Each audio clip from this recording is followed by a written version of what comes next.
Pastor Ed here with Daily Devotions for Wednesday, June the 7th, 2023. We continue to look at our passage from this past Sunday, Romans 12, 1 through 8. We talked about verses 1 and 2 yesterday. I want to move along to verse 3 today, where Paul writes, "For by the grace given to me, I say to everyone among you, not to think of yourself more highly than you ought to think, but to think with sober judgment, each according to the measure of faith that God has assigned."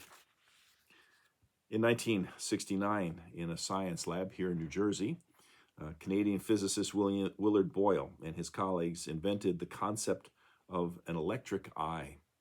Using their knowledge of mathematics and the behavior of light, they provided the science behind digital cameras known as a charge-coupled device, or CCD.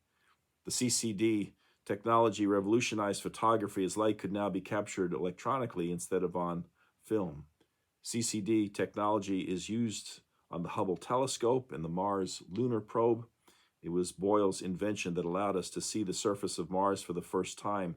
In 2009, Boyle was awarded the Nobel Prize for Physics. Well, a few years after the original invention of CCD technology, Boyle walked into a store to purchase a new digital camera based on his invention. And during the visit, the salesman, who was a bit arrogant, I'm trying to say, it seems, tried to explain the intricacies of the digital camera, but stopped, feeling it was too complicated for his customer to understand. According to one longtime friend, Boyle was normally a humble man, but on this occasion he was taken aback by the salesman's arrogance and disrespect, and so Boyle bluntly replied, "No need to explain, I invented it." And when the salesman didn't believe him, Boyle told the salesman to type Willard S. Boyle into his computer and see for himself. And a Nikon representative in the store heard the exchange, immediately came over to have his photograph taken with the famous inventor. So Paul says we should not think of ourselves more highly than we ought to think, but with sober judgment, taking into consideration the measure of faith that God has assigned to us, the gifts that God's assigned to us. John Quincy Adams held more important offices than almost anyone else in the history of the U.S. He served with distinction as president, senator, congressman, minister to major European powers, participated in various capacities in the American Revolution, the War of 1812, and the events leading up to the Civil War. And yet, at age 70, with much of that behind him, he nevertheless wrote, "My whole life has been a succession of disappointments. I can scarcely recall a single instance of success in anything that I ever undertook." Well, that's almost the exact opposite of humility, but not arrogance, but just to the point of not even recognizing the things that you have done. Again, William Carey, often referred to as the father of the modern missionary movement, was a brilliant man, but came from very humble beginnings. In his early manhood, he worked as a cobbler, a shoe repairman. And at a dinner party one evening, a man said to Carey, "I understand, Mr. Carey, that you once worked as a shoemaker." "Oh, no, your lord," Carey replied, "I was not a shoemaker, only a shoe repairman." That's humility. Here's some quotes on humility. "None are so empty as those who are full of themselves." Benjamin Whichcote, a 17th century English clergyman. "A man wrapped up in himself makes a very small bundle." Benjamin Franklin. "Talent is God-given, be humble. Fame is man-given, be grateful. Conceit is self-given, be careful."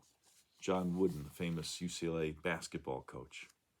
Here's some others that I don't have who said them. "Humility is not thinking less of yourself, but it is thinking of yourself less.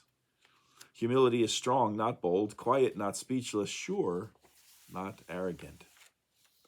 Or how about this one? "Humility is the acceptance of the place appointed by God, whether it be in the front or in the rear." And finally, I've used this story before, but it's a wonderful one. What is humility? Glenda Lomax writes, "One Saturday night in April, a friend and I stopped at a Denny's restaurant in Dallas for coffee. Our waiter was a tall man with a South African accent. I watched him as he hurried about between tables, working hard to serve the many customers in his area that night. There was a refined quality about him as he spoke, and I wondered how this gentle, intelligent soul had ended up waiting tables in a family restaurant in Dallas. Asked what kind of work he had done previously in his own country, he replied that he had run several large companies, and it was clear that he had been in executive management. I was awestruck that he could do such menial work with such a wonderful attitude toward even the rude and drunken patrons who were many that particular night.